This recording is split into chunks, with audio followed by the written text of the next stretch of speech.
Good morning. At 5 minutes now past the hour of 8 o'clock, I have the pleasure of welcoming in studio WPKY Caldwell County Judge Executive Ellen Dunning. Good morning. Good morning, Ty. How are you? I'm just fine. How are you I'm today? good. I'm Good. good. Good deal. I'm going to make sure I get your microphone level up and looking good. I hope so.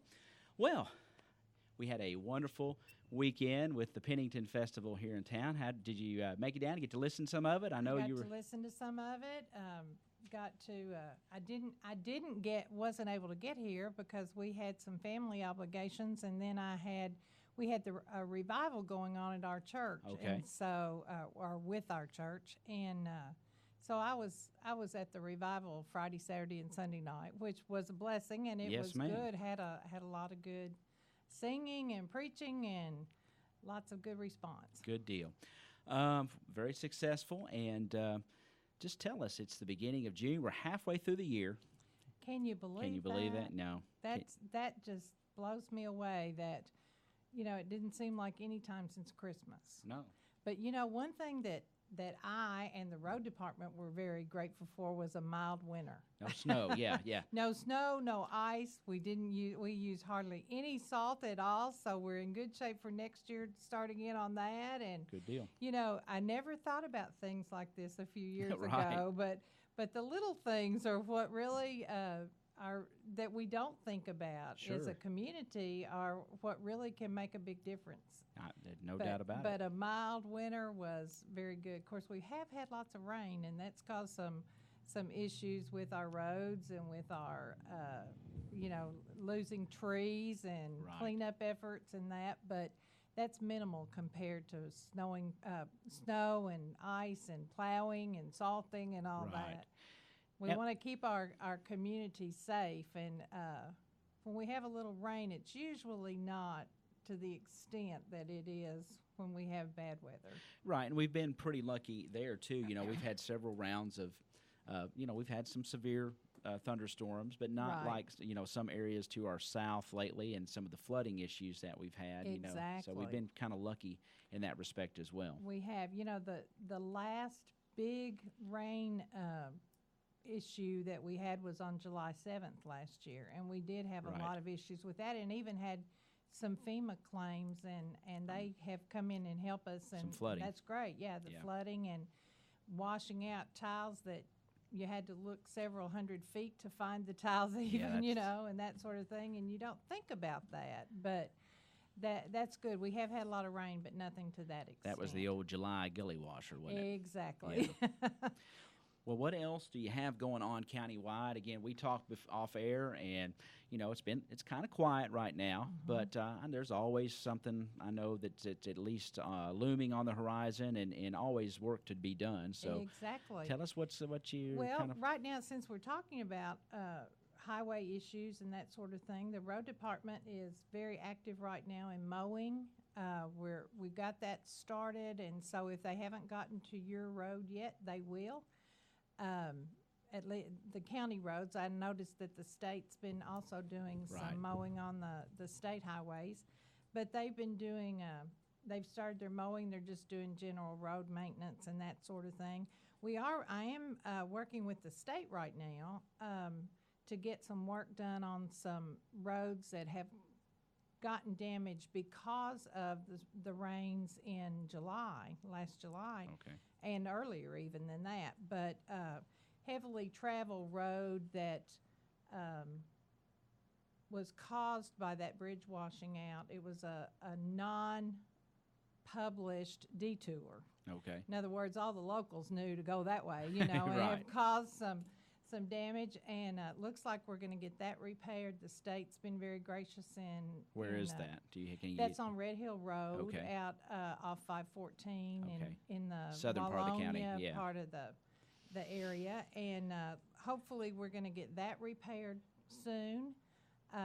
Been in discussions with Gary Reese, who is the Commissioner of Rural and Secondary Roads, and he's assured me that they're going to do everything they can, and we've got all the paperwork in, so just waiting for a response. Good deal. So that's good. And I do have to say, we have a really good relationship with Gary and with Asa Swan, who is the Deputy Secretary of Transportation.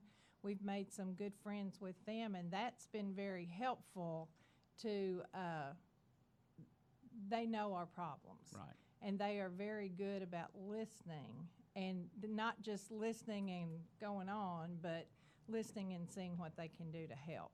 And they even make suggestions and give us some ideas what the best way to go about it would be. So good. That's very Maybe good. to keep costs down and Exactly. yeah. And they're going, hopefully they will foot the bill for most of it, because it is because of a state road, damage on a state road. So that was good news. We're also working on our flex funds for next year. We're looking at maybe an additional $243,000 that we can use toward highway work. And so, you know, those are some things that are going to really help us out. Matter of fact, Wendell is working on getting me the exact road mileages and all that, so we can get those forms turned in, and hopefully we'll hear from that before the end of the month. That's great. So that's good. And when we try to determine those roads, you know, they say, you know, we want the worst of the worst. We don't want the best of the worst. Right. So that's what we try to do is find the roads that are in the greatest need for, first, for safety, and second, for just usage the and usage. yeah. You know, how many people use that road? How many people live on that road? And even if only one or two people live on it, you know, they deserve good roads Sure too. they do. And so we try to do what we can in the state's parameters. When the state's giving us this money, we have to do it the way they want it, don't exactly. they? Yeah. They come and check it, and we have to do what they recommend. You know, the air quote recommend, Right. but they've been really good for us, and we've got some money sitting there right now that we're getting ready to start with some chip and seal and some blacktopping and that sort of thing. So we're in good shape right now. Of course, the money has been cut, the funding has been cut, and we're having to live with that. But we're working on that. The great thing about Wendell and his crews are that they know this county well. They know the conditions of the roads, and they know, I mean, they know it so well that they can probably fairly accurately and quickly figure out where this needs to go. They can, and he works so well with our magistrates, and each of them, he rides the roads with them, Right. and they confer on which they feel like needs to be done first, and so forth. And we have a few roads in the county that are in desperate need. Sure. But most of our county, and I'm proud to say, is in pretty good shape, or in really good shape for Right. county roads. So, but that's always, I guess, roads next to the general fund. That's where all our money is. That's right. Concentrated. Our budget for next year is well over $1 million on our roads, and that's of county funds. You know, Right. so That's a big concern of the citizens too. I mean, when it comes to county, I mean, roads, water, and all those. I mean, that's just a big thing. Exactly. Well, I mean, where would we be without good roads? Yeah. Would you have an easy time getting to work No, every day? no, I wouldn't. no. You know, as far out as I live, I'm on the far southern end of the county, yeah. and if we didn't have good roads, dependable roads, we would have a difficult time getting to work. So our roads are kind of the lifeline for the whole No county. doubt about and it. So we have to, you know, for emergency services and all those issues that we have to deal with. But that's a big part. And I mentioned budget. We are working on budget. We had our first reading last meeting. We will have second reading of our budget on next Tuesday at our fiscal court meeting. Right. It's over an $8 million budget. Of course, $1 million of that is tied to Bright Life Farms, the grant we received from Bright Life Farms. So that's just a pass-through. That $1 million is just a pass-through. But those are some things that we're working on right now. Of course, tying up some loose ends with bids and that sort of Sure. thing. We have to do that. I am pleased to announce that we've had a really good relationship so far with our EMS and ComCare. They've done a great job of making sure that they came in and just took over and are really doing a good job running that. I had that been in the operation. studio, and it was a pleasure to meet him, and I think they are doing a fantastic job. They are. Ben is our Ben Walford. Ben Walford. Yeah, Ben. You know. Yeah. Everybody knows who Yeah, Ben everybody knows is. Ben. Yeah. But he comes in and almost every day. Yep. And he has quite a hike He to does. get here every day, but he's doing a great job. He comes and we have communication with them regularly, Yeah. and just it's a blessing to have something that we can And know that's their is going to be there. And that's their specialty. You know, they take these Exactly. rural emergency management and emergency services, and they manage them. That's what Right. they do. That's what ComCare does. But it's interesting that we go there. Let's transition a little bit into Okay. the Eclipse and the Okay. upcoming. That's going to be here before we know it. And we're talking about our road conditions and our first responders and people like that. And I think, you know, there's lots of news articles out there, all these people coming in. And I know you all have done a lot of meeting behind the scenes, but and more than what people realize. And it's not always Exactly. covered, but you might tell the folks, you know, the county's condition, at least at this point. Okay. You never know, exactly what's gonna happen. You know, I but- call the eclipse the great unknown. Right. Because the only thing we really know about that we can be assured of is it's going to get really dark for about 2 minutes. Yeah, You yeah, know? yeah, that's true. It's gonna start out. It's gonna get really dark, and then it's gonna get daylight Yeah. again. But that I'm not trying to be flip there, but No. but that's the facts. That's the only thing that we can be assured of is that there's going to be 240 seconds of darkness in this area. Now, the things that we can't control, well, we can't control that either, but the things that we don't know for sure about, how many people are going to be here, what the needs of those people are going to be, how those people are going to travel here, where those people are going to stay, where those people are going to eat. All those things are the unknown. Right. You know, it could be, it has been reported from NASA that there could be anywhere from 100,000 people to 500,000 people to come to view the eclipse in this area. Now, there are 10 prime counties in this area that, that could be spread Right. over. Right. But we do know that the epicenter, so to speak, of the eclipse is going to be right across the county line in Christian County. Yeah. That's where the center point will be. So there will be a lot of scientists here. There will be a lot of Photographers, news probably. media, photographers. I mean, all kinds of people that we don't even think about.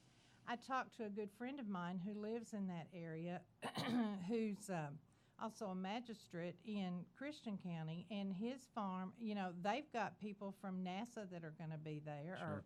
Well, I say from NASA. They've got some scientists that they know are coming.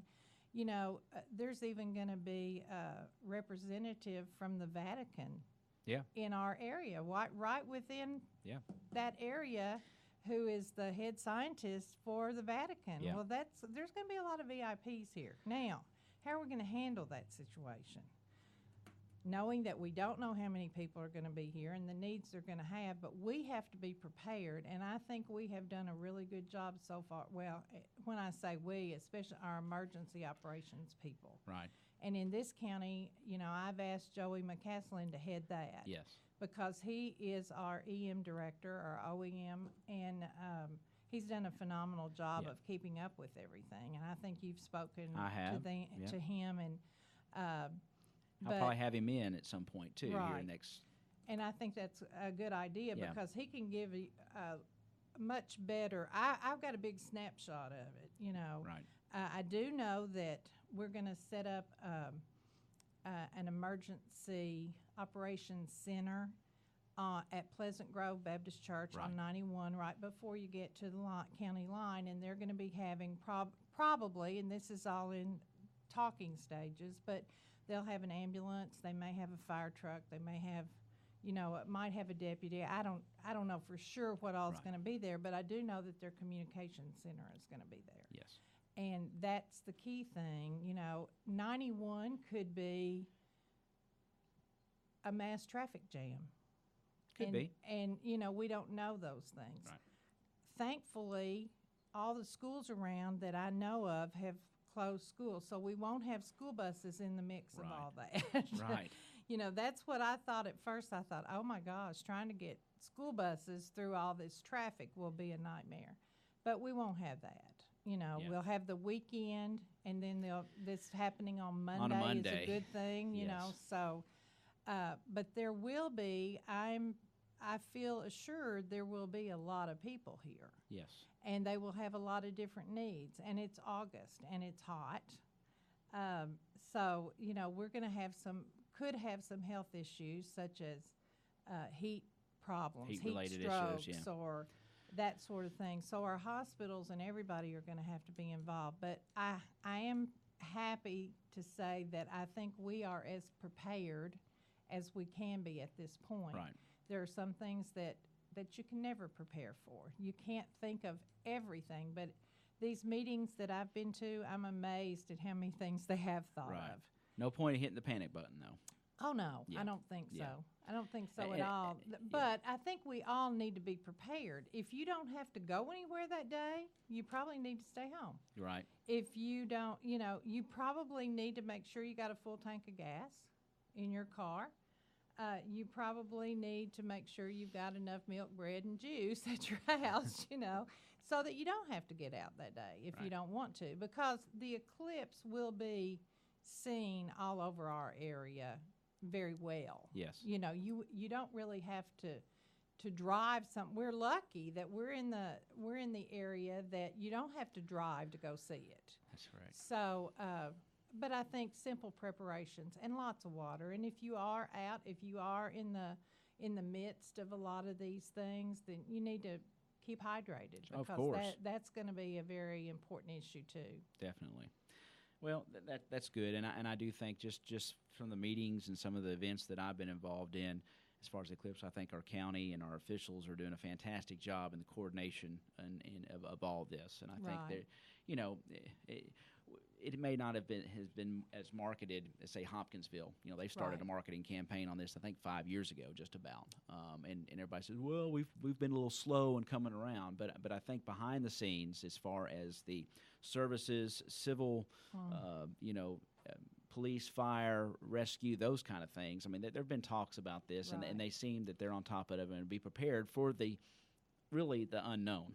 Right. All you can do is exactly. prepare. And as you said, the unknown, and with the unknown, there'll always be surprises, and there might be some good surprises in that we've over-prepared, and that's good too. Yeah. But when we think about it, we have been working on this in Caldwell County for about 2 years. Yeah, you have. And Yeah. that's, it's hard to think about it that way, but when you look back, it will be close to 2 years by the time the eclipse gets here. Yeah. So, preparations are being made as best we can. And again, I can't say enough for our emergency people, for all the hospital people, all the medical people, the EMS, the fire department, the police, and the deputy, the sheriff's department, and all that. But I have to give kudos to Joey McCaslin, Yes. because he's pulling it, all together. Yeah. Fantastic. What else do we have to have we not hit on that you had a little list there, and I got you off on the eclipse? Oh, but no, it's that's good. Perfect segue for it when we're talking about that. Well, I do want to mention that the Bright Life Farms project Yes. is moving forward. They will put out bids shortly, as in probably, what is today, Tuesday, might be Yep. in the next Okay. few days. We'll see that. We have a pre-bid conference with Bright Life and the engineers and some of the people that have been working on this all the time. This is an expansion, correct? Yes, it's a new house. Yes. this is the $1 million I talked about earlier, Right. that we got a grant from the federal government, and the PAD office has been so instrumental in helping us with Right. this. I don't know where I would have been had they not been there holding our hands all the way. But and then we should have a bid opening around the end of June, and once that takes place, we can see some action out there. And I just want to say, if anybody hasn't been to Bright Life Farms, you need to go. Yeah, it's neat. You need to go. It's, I hadn't been in a long time until I came into office, and I've been out there several times since then. Those are amazing folks out there. They are. The clients are amazing, the workers are amazing, and the board is amazing. And, they depend on God. Yeah. And if we would all depend more on God, look what we could do. Here they're building this was a vision of a few people a long time ago, 20 plus years, I guess, and look what they've got out there Yeah. now. Fantastic. And just great efforts by all involved, and can't say enough for them. And this is the first time that they haven't had to raise all the money for the house, Right. for each of the houses. And so we're really excited that that's going to be happening soon. But that's about it. Covered my list. Covered your list. Well, let's talk about that. Since we got everything covered, the next regular meeting of the fiscal court will be Tuesday, June 13th, I do believe. That's Is that right. correct? Next Tuesday, 9 week o'clock. from today at 9 o'clock. And we encourage everybody, if you've never come see how your county government works, to do so, because Sure. it's up in the courthouse, up on the second floor, the meeting room, the little Right, courtroom the there. main floor. Main floor. Yeah. Most people know it where the sheriff, the PVA, and That's the right. clerk are right there Yeah. in the fiscal courtroom. At 9 And- o'clock, and if you've got something on your mind, they always welcome public comments. There's a time for that. Right. Do they need to call if they want to say If something? they I know- want to be placed on the agenda, they need to call by Yes. Friday Okay. of this week. Always Friday before the fiscal court meeting. That's what I was thinking. I know But you'd like and this. that's simply so that we can prepare and know that they Sure. are coming. So, but there's not a lot on the agenda. As I say, this month we're going to have the budget again because we have to get that finalized before the end of yeah. June. We're going to be accepting bids for road, for gravel, and Right. all the components that That we they need to go work into on it, the yes. road. Yeah, and our salt auction. We just as a little side note, we have a reverse auction for salt, and instead of us going and bidding and putting bids in for salt, all the salt companies come and tell us what they'll sell it to us for, Yeah. together, and it makes it so much simpler. Right. But we had 3 companies that were vying for our business, and so we will be choosing one of those. Good deal. And it has really lowered our prices on salt. That they're being very competitive. Well, good deal. So That always helps. we'll be doing that, and just as I say, this is kind of the wind down month. We'll be closing out our fiscal year. Fiscal and year's beginning a yep, that's new right. fiscal year in July. So Okay. just lots of things. Lots of things, and we can't thank you and the magistrates enough for keeping county government up and running for us. And folks, we do encourage you to head on out to the Caldwell County Fiscal Court meetings. For the next one will be June the 3rd Right. at the Caldwell No, County. June 17th. June 13th. June 13th. Yeah, June I said. 13th. Yeah, I looked at We're my calendar. both Yeah, wrong. June the 13th. Always the second and that's fourth Tuesday. Second and fourth Tuesday. That is next Tuesday, June the 13th, Right. and then one on the 27th. And so. I do want to just say something about, we have a great fiscal court working relationship. Yeah. We have 4 great magistrates, and I just have enjoyed working with them so much, and look forward to continuing that relationship. And it's they're great guys to Yeah, work with. They sure are. Sometimes you have to just kind of put 'em in Fantastic their group. place. Fantastic group that we have in county government here. You We're get thankful. people like Larry Curling Yeah. and Albert Bennett and Brent Stallings and Philip Sisk, and sometimes you just got to shake your head. Giving them a shout out this That's morning. right. So just a great court. And appreciate your time being here. Thank you. That's Caldwell County Judge Executive Ellen Dunning, and Go ahead and give them your phone number if they need to talk to you, if they need to call your office for anything. I'll go ahead and throw that phone number out there to them. Ty. Yep, Thanks yep. a lot. Yeah, you never know. It's 270-365-6660. All right, there you go. So we appreciate your time this Thank morning you. and hope to Enjoyed have you being here. back soon, and appreciate what you do for us here in Caldwell County. Thank you, Ty. All right, that is